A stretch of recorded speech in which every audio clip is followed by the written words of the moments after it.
गणेश चतुर्थी की आप सबको बहुत बहुत शुभकामनाएं और बधाई।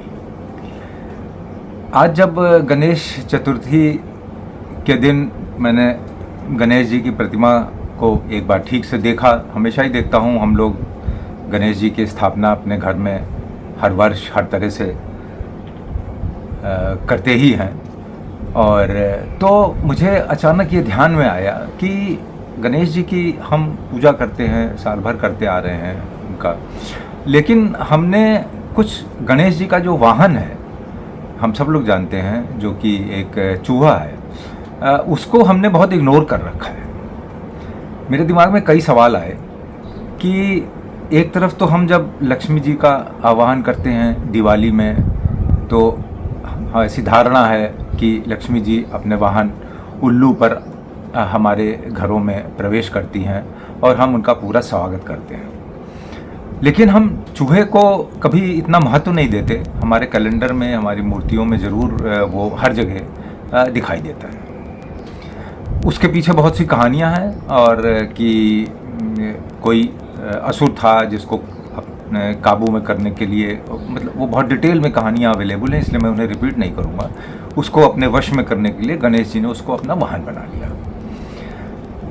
अब मेरे मन में ये प्रश्न उठता है बार बार कि जब हम एक बार लक्ष्मी जी का आह्वान करते हैं उनके वाहन के साथ, तो हम चूहे को इतना इग्नोर क्यों करते हैं? उनका मैंने काफ़ी कोशिश की ढूंढने की, पढ़ने की, कि हमारे देश में चूहों का कहाँ पे कोई ढंग से पूजा की जाती है या उनको भी आमंत्रित किया जाता है गणेश जी के साथ। ऐसा कुछ खास मिला नहीं। तो एक तरफ तो हम चूहे को लेकर के बहुत, हमारे घरों में बड़ी वो रहती है कि घर में चूहा नहीं आना चाहिए, यहाँ तक कि चूहा मार दवाई भी मिलती है बाज़ार में, और चूहे को पकड़ने के लिए पिंजरे भी आते हैं। हम चूहे पकड़ लेते हैं, फिर कहीं दूर जंगल में छोड़ देते हैं। तो आखिर गणेश जी के वाहन का इतना तिरस्कार क्यों? ये प्रश्न मेरे बार बार मन में आ रहा था। तो मुझे लगा कि एक तरफ तो जब हम लक्ष्मी जी का आह्वान करते हैं, दूसरी तरफ गणेश जी का करते हैं दीपावली में और सब कुछ, तो वहीं पर हम उनके एक वाहन को अलग क्यों नहीं उसकी पूजा करते, या क्यों नहीं उसका स्वागत करते हैं? तो यही सोच के मेरे मन में ये आया कि जो इफ़ेक्ट लक्ष्मी जी के आने पे या उल्लू के आवाहन को करने पे आता है, वो चूहे का स्वागत न करने पे नलीफाई हो जाता होगा शायद। बताइए भाई, मेरी बात में आपको क्या इसमें समझ में आ रहा है? फिर ये समझ में आया कि जो हम चूहे जो हैं वो बहुत घरों में नुकसान करते हैं, और किताबें काट सकते हैं, घरों में वो टनल बना देते हैं और ये सब करते हैं। इसलिए चूहों को एक तरीके से उनको अपने घरों से दूर ही रखने की प्रथा है हमारे यहाँ। सिर्फ एक मंदिर है राजस्थान में, कारणी माता का मंदिर। जब मैंने पढ़ने की कोशिश की तो पता चला कि वहाँ पे 20,000 या उससे भी ज़्यादा चूहे हैं, जिनका जूठा प्रसाद वहाँ पे जो लोग जाते हैं श्रद्धालु, उनको दिया जाता है। और चूहे इतने ज़्यादा मंदिर में हैं कि अगर आप पैर खिसला के चलें, अगर आप पैर उठा के चलेंगे, तो हो सकता है कोई चूहा आपके पैरों के नीचे आ जाए। तो वहाँ पर इस तरीके की मान्यता है। चलिए खैर छोड़िए। अब मुझे ये समझ में आया कि हमको चूहे को भी उतना ही स्वागत, उतना ही आदर सत्कार करना चाहिए जिस तरीके से हम और सारे जानवरों का करते हैं। और यही सोच के मैंने आज का ये वीडियो बनाया कि हम क्यों न चूहा भी पालें। हम कुत्ता पालते हैं, बिल्ली पालते हैं, गाय भैंस वगैरह तो चलिए बड़े जानवर हैं, हमको दूध मिलता है उनसे, उस वजह से जानते हैं। लेकिन जो हम डोमेस्टिकेशन करते हैं वो चूहे, वो कुत्ते और बिल्ली का। कुत्ता सबसे ज़्यादा डोमेस्टिकेटेड और लेकिन चूहा भी बहुत समझदार है, और गणेश जी ने उसको अपनी सवारी बनाया ही इसलिए है कि वो बहुत समझदार जानवर है, उसके बहुत अकल होती है, वो दूर बहुत से काम करता है। तो चूहा कैसे पाला जाए, कौन सा पाला जाए? देखिए, एक मुझे इसी वक्त ध्यान में आया कि एक बहुत पॉपुलर कार्टून सीरीज़ आई थी, और अब भी वो उतनी ही पॉपुलर है, टॉम एंड जेरी। और उसमें जो जेरी था, जो एक चूहे का कैरेक्टर था कार्टून में, वो हमेशा जो है वो बिल्ली के ऊपर, टॉम के ऊपर, वो प्रोग्राम ख़त्म होते होते ही वो हावी हो जाता था, सिर्फ अपने दिमाग की वजह से। और उसकी दिमाग के बहुत से करतब दिखाए गए थे उस सीरीज़ में। तो मुझे ये लगता है कि अगर हम चूहा पालेंगे तो हमारी जो है वो ज़रूर भाग्य पलटेगा और पॉजिटिव दिशा में पलटेगा। तो क्यों ना इसको ट्राई किया जाए। तो इस बात को ध्यान में रखते हुए मैंने भी सोचा कि एक चूहा पाला जाए, उसको पूरा उसका ध्यान रखा जाए, उसको खिलाया पिलाया जाए, और जिस तरह से हम किसी भी जानवर को पालते हैं, मछलियाँ पालते हैं, उस तरह से उसको रखा जाए। तो आइए मैं अब आपको दिखाता हूँ कि मैंने कौन सा चूहा पाला है। चूहों की बहुत सी प्रजातियाँ होती हैं, बहुत रंग के होते हैं, भूरे, काले, काले सफ़ेद मिक्स्ड, और रोडेंट्स अंग्रेज़ी में बोलते हैं, माउस भी बोलते हैं, रैट्स भी बोलते हैं। हम बाकी वो सब यहाँ पे साइंस वगैरह नहीं पढ़ाने जा रहे हैं, हम आपको सिर्फ दिखाने जा रहे हैं कि मैंने कौन सा चूहा पाला और उसके रख रखाव के लिए क्या करना हो।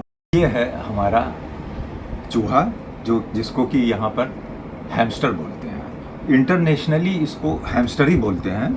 और ये इसका घर है, बड़ा सुंदर सा दिख रहा है आपको, ये हैमस्टर भी दिख रहा होगा, जो चूहा है सफ़ेद सा। अभी मैं इसको और पास से दिखाऊंगा। इसके घर में बेसिकली थोड़ी सी चीज़ें होती हैं।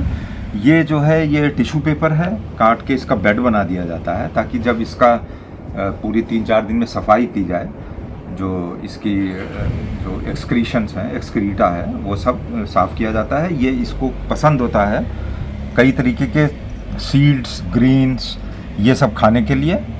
और ये जो है बहुत बढ़िया सा एक इसके खेलने के लिए है एक्चुअली व्हील। अब ये तो इसका मूड होगा, या अभी मैं ट्राई करता हूँ कि अगर इसमें इसको बिठा दें तो ये इसमें चक्कर लगाता है, घूमता है। और ये इसका पानी का जो जुगाड़ है, ये जहाँ पे जाता है तो अपने आप इसको पानी मिलता है। और ये देखिए ना, he is very curious and looking at me. तो ये बहुत फ्रेंडली भी हो जाता है, और ये इसको बहुत पसंद है। ये देखो इसका फेवरेट है, ये इसके अंदर अंदर घूमता रहता है, इसमें चक्कर लगाता है। तो इट्स अ वेरी क्यूट चूहा, जो कि हमने सोचा कि इसको एक बार हम गणेश जी के वाहन को भी अपने घर में ला के देखें। मैं इसको बाहर नॉर्मली डिब्बे से नहीं निकालते हैं, ये ऊपर से जाली है, पूरा इसको ऑक्सीजन मिलता है।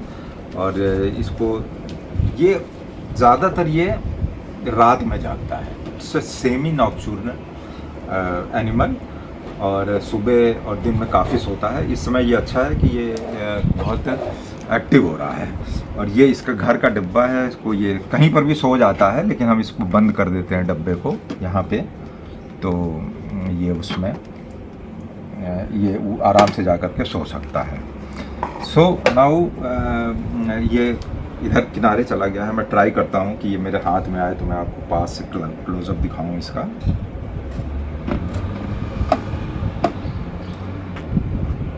प्रोबेबली इसको लग रहा है कि मेरी फिल्म बना रहे हैं, तो ये जाके अपना छुप गया है। Is not very camera friendly. देखते हैं, इसको मैं कोशिश करता हूँ उठाने की।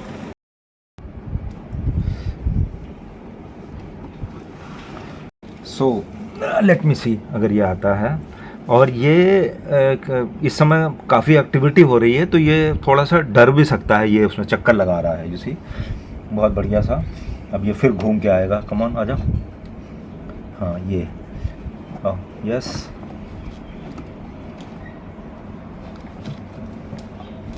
ओ इसके शार्प हैं बहुत से, जो दांत होते हैं बहुत शार्प होते हैं, इसी। खैर ये हाथ में आ जाता है बहुत आराम से, लेकिन कभी भी इसको बिना ग्लव्स के किसी भी चूहे को हाथ में नहीं लेना चाहिए, क्योंकि चूहों के दांत बहुत मशहूर, ये कई मीलों लंबी टनल बना देते हैं। तो ये था हमारा लिटिल हैमस्टर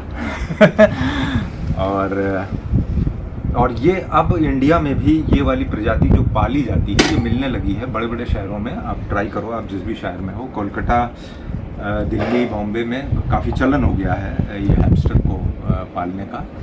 कॉस्ट भी बहुत ज़्यादा नहीं होती है, 500 रुपये से लेके ये 2-2.5 हज़ार तक में एक चूहा मिल जाता है।